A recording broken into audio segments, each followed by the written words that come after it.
In this talk, I shall be discussing rationalism, the assault on truth, and the dangers of faith.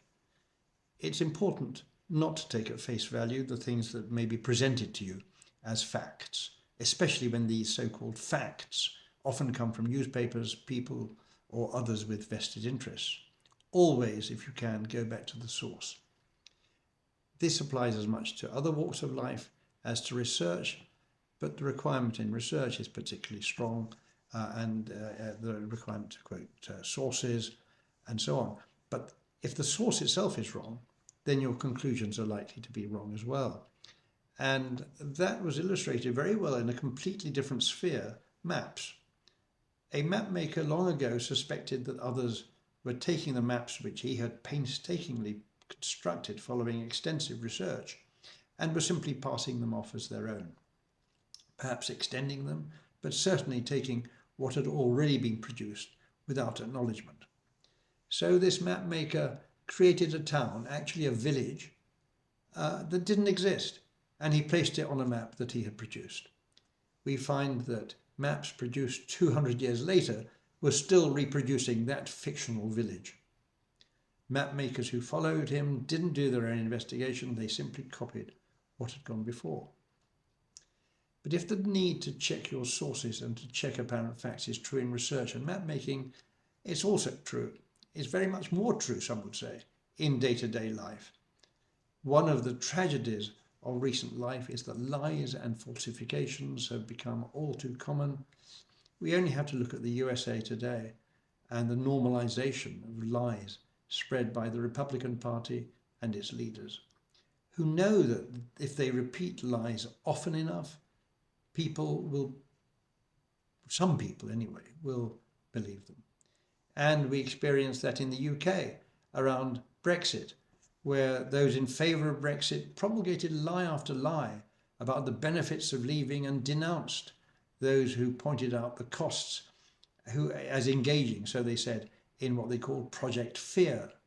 Now those costs have sadly proved to be. And that's manifested also in the notion put out by ex-President Trump when he was running for president that there were alternative facts and alternative truths. A bizarre claim made not to present genuinely alternative facts or different facts or facts that supported a different point of view, but to refute established facts and truths and to replace those with lies.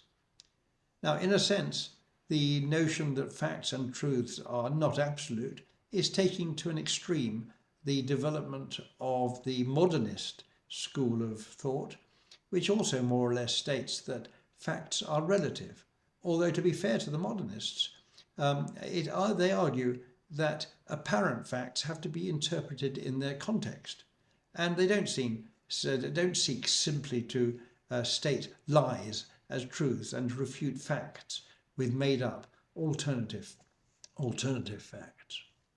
Now, whether related or an independent development, this, what has been called an assault on truth, has arisen in parallel to the undermining of liberal values and the new Enlightenment.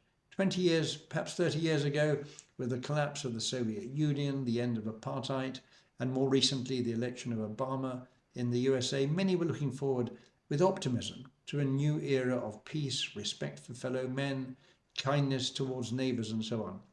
That illusion has been rudely shattered recently with the rise of authoritarianism, even fascism, around the world, and disregard for human dignity and rights.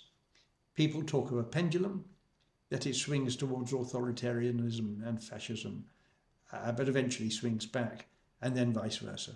Now that's an optimistic analogy, but it's not one that's necessarily valid, unfortunately.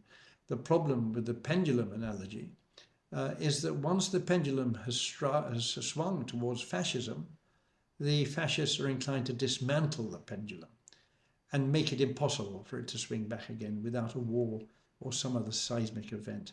It took the Second World War, for example, to dislodge Nazism in Europe, and the removal of the Berlin Wall was only achieved by a sort of revolution. These days, one can live in hope, but certainly not in expectation. that the kinder, gentler world that we might have hoped for or even expected will any time soon be restored. A related issue to those of facts, rationalism and truth is that of faith.